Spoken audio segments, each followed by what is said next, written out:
I'm reading from Swami Kriyananda's book, A Renunciate Order for the New Age. And he says, if a shopkeeper quotes you a price that seems to you outrageous, don't rail at him. Say instead, I'm sure it's worth that price to you, but it's more than I myself will pay. Show him respect, in other words. Don't haggle with him or say disgustedly, what, that price for such a piece of junk? After all, you've already shown your own interest in that junk. Secondly, by showing him that you respect him, you'll receive from him the best price possible, for he'll want to show you respect in return. For yourself, moreover, and this is our present concern, you won't create waves of reaction that would inevitably return at last to yourself. Those waves of reaction, that's what we have to work on. And it's such a big part of ego transcendence, which is what we've been talking about recently. If we can still the reactive process, then we become firmly rooted in our true self, our higher self. And we're not subjected to the buffeting waves of life's ups and downs. We become even-minded. So rather than be thrilled that we win the lottery and then be downtrodden that the car got wrecked or whatever it is, the ups and downs, the roller coaster of life, if we can remain centered, that is our goal. And it's not always easy. Our loved one says something mean to us, or we lose something valuable, or we get frustrated because we can't find something, or all these little daily interchanges, interactions.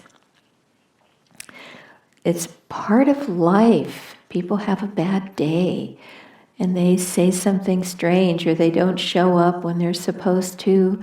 All the little irritations that come. We have to look beyond that. We have to look at the vastness of life and realize that this little moment when we spilled something on the floor is not the end of the world. We have to have a broader perspective. We have to think in longer rhythms. And in that way, the loved ones that we have in this lifetime have surely been with us in many lifetimes. And in fact, the Buddha used to say that we should treat everyone with love and compassion and respect, because in some previous lifetime, every single person was dear to us. What a thought. What an expansive way of thinking.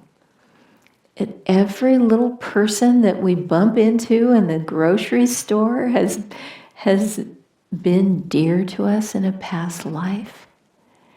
I've often thought that these principles would make a fantastic movie. Just seeing the same characters lifetime after lifetime, and all the ways that they change and grow and interact on higher and higher levels, hopefully on higher levels, because certainly we can get caught in negative spirals. But let's not have that be our story. If we keep giving everything that happens to us to God, if we keep holding fast to Divine Mother's hand. That's what Swami told me to do once when I was going through a very difficult time. He wrote and said, hold fast to Divine Mother's hand. That's what we need to do in every moment. In all the wonderful things that happen, and in all the negative things that happen. Swami had always wanted a motorhome, a vehicle that he could travel in and go from city to city lecturing and still have his own vibration, his own private space that he could stay in. He had dreamed about having this, and having a motorhome was actually something that Yogananda had thought about too, and he, I think, had even designed one because of the same reason, just to be able to travel and give to people in many cities, but to still have your own space and your own vibration.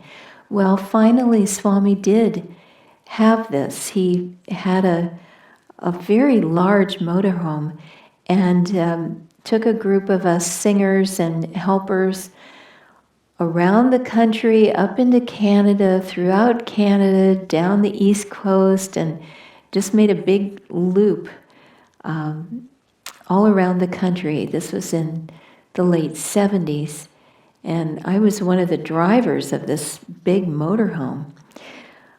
Well, I wasn't driving it when Swami had this experience with it.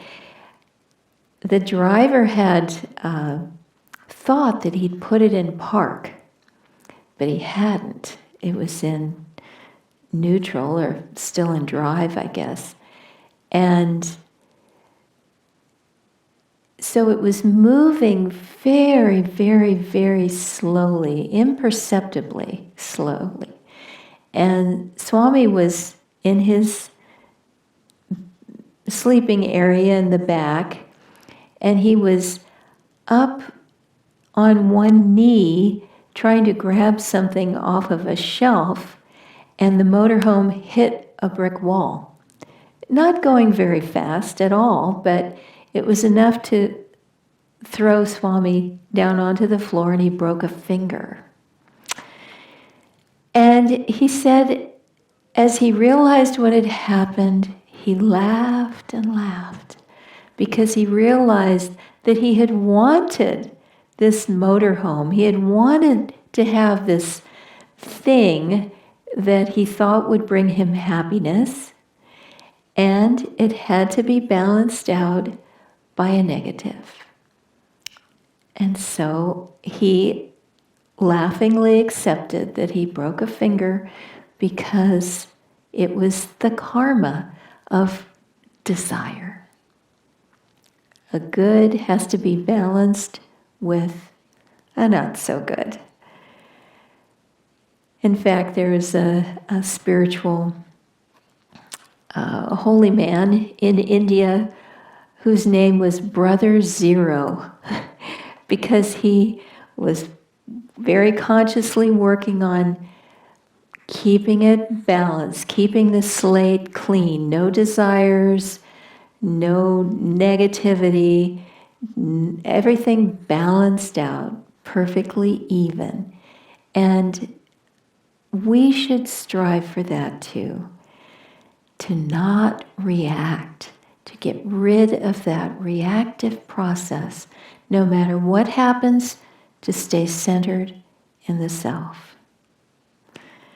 And it can be testy, but that's our job in life.